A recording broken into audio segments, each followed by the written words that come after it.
Hello નમસ્કાર મિત્રો, અગાઉના વિડીયોની અંદર આપણે જોયું હતું કે સ્વાધ્યાય 6.1નો ક્વેશ્ચન નંબર 5, 6 અને 7નું સોલ્યુશન આપણે કઈ રીતે મેળવતા હતા.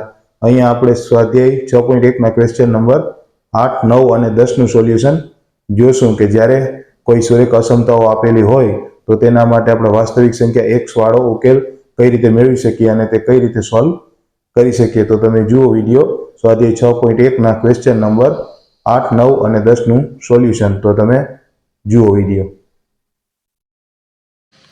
હેલો નમસ્કાર મિત્રો, અહીંયા એક્ઝામ્પલ નંબર આપણે 8 આપેલો છે કે અસમતાઓ માટે વાસ્તવિક સંખ્યા x માટેનો ઉકેલ શોધવાનો કીધો છે.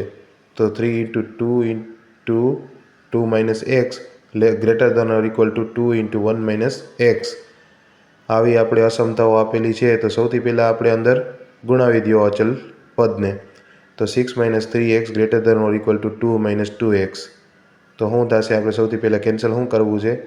તો કે 2x બરાબર છે. તો x વાળું પદ કેન્સલ થઈ જાય, એક જ બાજુ x વાળું પદ રહીએ. તો 2x અહીંયા કેન્સલ થઈ જશે જમણી બાજુ.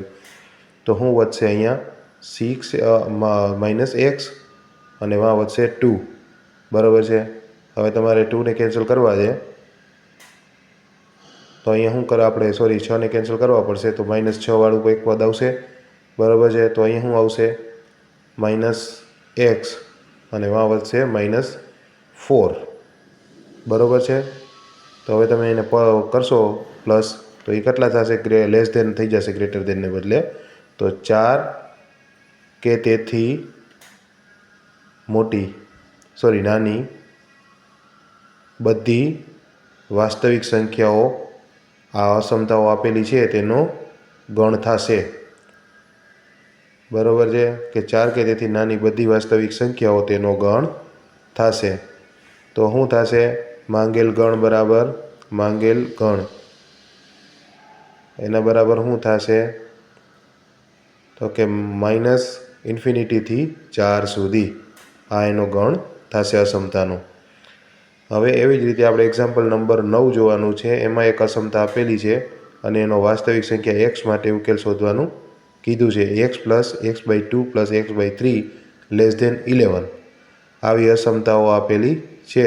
તો સૌથી પહેલાં xને કોમન લઈ લ્યો. તો 1 + 1/2 + 1/3 < 11. આપણે xને કોમન લીધો છે, બીજું કાંઈ કર્યું નથી. હવે xને કોમન ભલે લીધેલો હોય, તમે 6 છે એનો લસા લઈ લ્યો.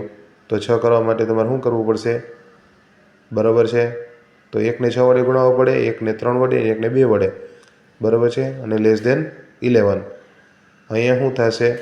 11x/6 < 11.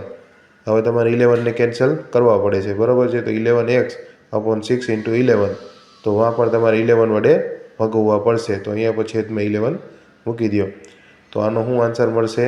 તો x/6 < 1, કેમ કે 11 1 થઈ જશે.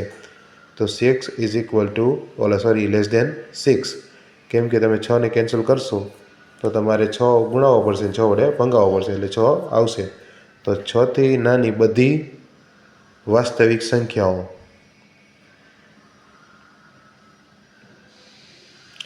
ઉપરની અસમતાઓ આપેલું છે તેનો ગણ થશે. તો માંગેલ ગણ બરાબર શું થશે? તો કે -∞ થી 6 સુધી બધી સંખ્યાઓ. હવે એવી જ રીતે એક્ઝામ્પલ નંબર 10 અહીંયા આપેલું છે. એમાં પણ એક અસમતા આપેલી છે કે x/3 < x + x/2 + 1 આનો આપણે વાસ્તવિક સંખ્યા x માટે ઉકેલ શોધવાનું કીધું છે. તો સૌથી પહેલાં તમારે બીજું કંઈ નથી કરવાનું. સૌથી પહેલાં શું? તમે x/3 એમને અહીંયા શું આવશે? x/2 માઇનસ બરાબર છે. અને વાં વધશે 1 બરાબર છે. સમજાઈ ગયું કેમ કર્યું?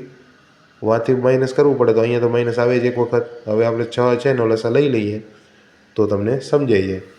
તો શું થશે? 2x - 3 એટલે -x/6 < 1. હવે તમે જોશો તો x - 6 છે તો -x = 6 થશે. તો x < -6 થઈ જાય, કેમ કે માઇનસની લાઈન દેવી હોય તો કોણીનો નિશાન બદલી જશે, તો ગ્રેટર દેનના બદલે લેસ દેન થશે. તો -6થી નાની બધી વાસ્તવિક સંખ્યાઓ ઉપરની અસમતા આપેલી છે તેનો ગણ થશે. બરાબર છે. -6થી નાની બધી વાસ્તવિક સંખ્યાઓ. તો -6થી નાની કેટલી સંખ્યાઓ બધી નાની હોય? તો એ કઈ હોય? તો માંગેલ ગણ ઇઝ ઇક્વલ ટુ -∞થી -6 સુધી એ બધી એની સંખ્યાઓ એનો ગણ થશે.